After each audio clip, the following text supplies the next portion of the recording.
Alam mo nga, Sandro, naging matagumpay talaga ang nakaraang 2013 midterm national and local elections. At kanina nga nakasama natin si Senator-elect Cynthia Villar. And this morning, nako, mula pa yan sa Palayan City, Nueva Ecija, makakasama natin ang isa ring nagbuwagi nung nakaraang eleksyon.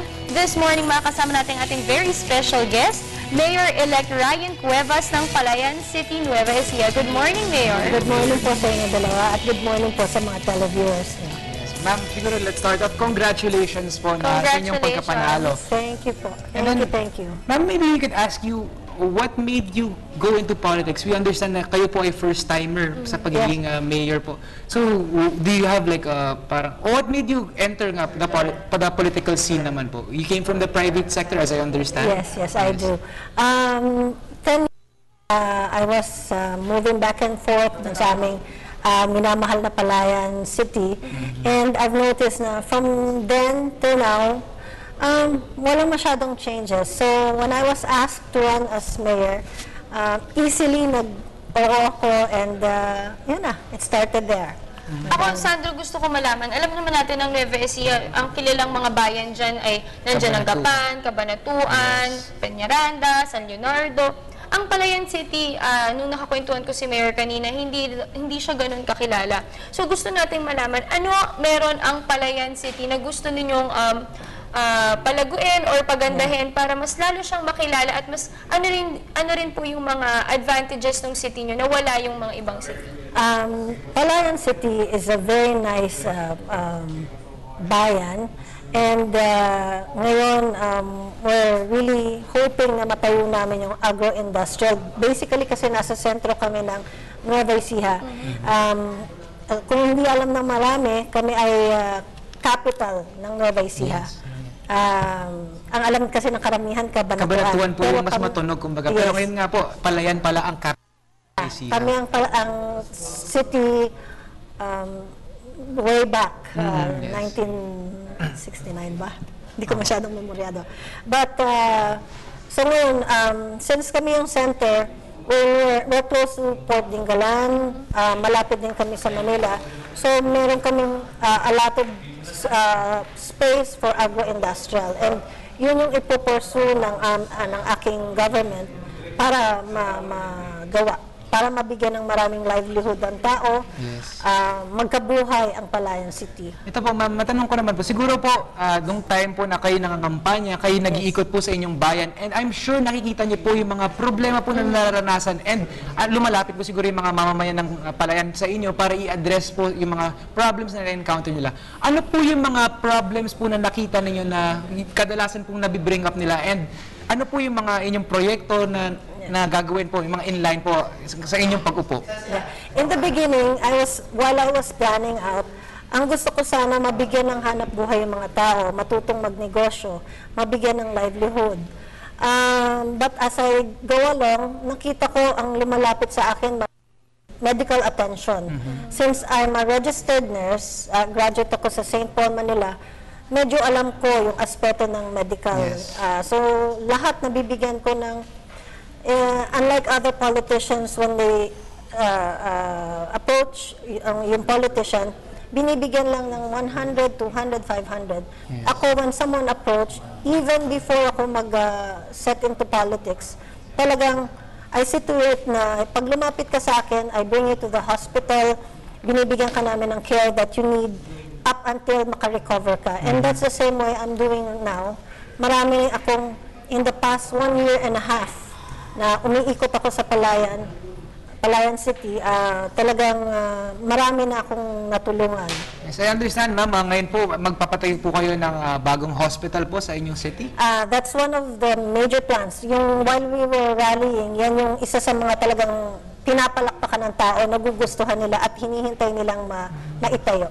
So, ang maganda dito, Sandro, mismo kasi si Mayor, nurse siya. So, alam niya, may knowledge siya dun sa talagang nangyayaring problema. Kumbaga first-hand experience din niya sa pagiging nurse. So, alam niya kung paano yung step by step gagawin para dun sa mga kababayan niya na humihingi ng tulong. So, since alam naman po natin na first-timer kayo, ano po ba so far, ang naging experience niyo nung nakaraang halalan? Experience? Actually, para siyang roller coaster, emotionally. Kasi, may mga masasayang moments. Talagang sobrang maraming masayang moments. But as a newbie, as a neophyte, maraming tinitira sa'yo na hindi ka naman kilala, pero kung ano-ano yung sinasabi sa'yo. So, sometimes, nakaka-down siya, but mabilis naman akong nakaka-recover. I go after some intrigues, natutunan ko siyang i-ignore. Lalo na yung mga hindi naman totoo. Yes. So, parang naging artista ako. All of a sudden. All of a sudden. So I guess, ito na ang chance or time na talagang to prove them wrong dahil nga dun sa mga projects na ipapasa ni In line. Mayor. Yes. Ma'am, connected naman po sa experience niyo. Alam naman po natin na matunog po ang Nueva Ecija pagdating po ng election dahil alam po natin na parang area of concern Saka po medyo ito. magulo. Yes, yun nga po yung mga kaguluhan. Sa inyo po experience, gaano po ba kagulo to? Or is this something na perception lang po na media? Kasi kayo po mismo ay tumakbo po dito and alam niyo po siguro kung may dayaan, may kaguluhan, may mga patayan. Pero sa experience niyo po, ano po yung mga nangyari? Long time ago, naririnig ko talaga, mainit sa palayan, sa Nueva Ecija. But during this election, I was luckily talaga, kami yung Palayan City, nasa white spot naman kami. Hindi kami on the red alert pagdating sa time ng election. Tahimik sa amin at wala naman. Maayos naman ang naging halalan itong 2013 po. Okay, that's good. At That's a good nagpapasalamat thing po naman ako kasi- na ganun ang nangyari. Yes, yun, at least thankful tayo lahat na hindi naman pala ganun kasama yung situation doon. Kasi ang madalas sa mga manonood natin, Dayan, pag nalalaman nila Nueva Ecija, ang unang inisip, ay naku, magulo dyan, Magulo magulo at dyan. nakakatakot. At yan, Minsan nga may mga pang insidente ng mga patayan Yan, dyan. totoo yan, totoo yan. And then ma'am, kanina sa kwentuhan natin, napag-usapan po natin na isa po, yung mga main focuses po ninyo ay employment, education, and livelihood.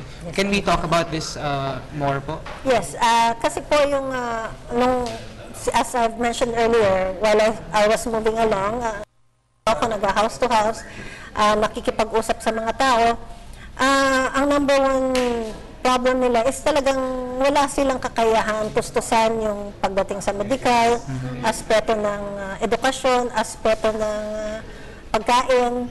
So, sabi ko, ang gusto ko talagang unahin is magkaroon sila ng hanap buhay. Trabaho. At negosyo, magkaroon ng sariling negosyo. Because meron kang source of income, lahat na maging problema mo, kahit anong aspeto, like education, yung health, sa pagkain, sa pabahay, Kaya mo nang masolusyonan. kaya mo nang tustusan. Yes. So, Kumbaga may sustainability po on the part of the... Gusto ko, Mayor, malaman, bukod dito sa mga nabanggit ninyo na gusto nyo tumulong in terms of sa medical, gusto nyo bigyan ng trabaho yung mga kababayan nyo, ano talaga ang pinaka-rason na nag-udyok sa inyo or inspirasyon para tumakbo? I think it's my calling. Nandun sa puso ko talagang tumulong. Kasi even before ako mag-negosyo, andyan na. Talagang tumutulong na ako sa mga small children, sa mga tapos yung mga nangangailangan nga mag-aral. Kaming mag-asawa talagang may mga sinusuportahan na kami talaga before. So nung I was asked, madali lang kasi alam namin service. At saka, balita ko, Sandro, gusto rin ni Mayor na talagang i-push ang Palayan City na para mas maging busy pa siya, mas makilala siya bilang bayan din, of course, ng Nueva Ecija. Since ganun pala ang capital, syempre, di ba? Ito naman, ma'am, siguro pumunta naman tayo sa medyo mas light na usapan bago po, lumihis muna tayo sa politika. Yung buhay po ninyo bago po kayo siguro nagpolitika. I understand na you were into food business po? Yes, Before. very active ako noon sa negosyong binigay sa akin na itayo, i-establish. In the beginning kasi parang sinabihan lang ako ng husband ko na, ikaw munang mag-concessionaire ng drinks. So, yun, in-improve ko yun, nagkaroon ako ng maraming restaurants. And nag-prosper naman siya. And then I gave, parang nag-turn over kami ng husband ko kasi I had to go to politics. Siya na nag-take care. During that course, mother din ako of 5. So, yung mga anak ko, somewhere else. So, I have to go back and forth kasi parang every month may break sila eh. So, back and forth ako sa mga anak ko. Ayan, Sandro. So talaga nga namang very inspiring. Tsaka talagang mula sa puso ang pagtulong ni Mayor Ryan. So, any last message na po to our viewers? Okay. Actually, gusto ko pong magpasalamat sa lahat ng Palayanos na tumulong po para makamit ko po yung pinapangarap ko pong magsilbi sa inyo. Asahan niyo po na gagampanan ko po yung role ko na maigi at bibigyan po natin ng buhay ang Palayan City. Ayan. Salamat po sa inyo. Again, congratulations and we wish you all the best. Salamat Thank you po. po. Thank you po for your time this morning, ma'am. Salamat At po. ayan,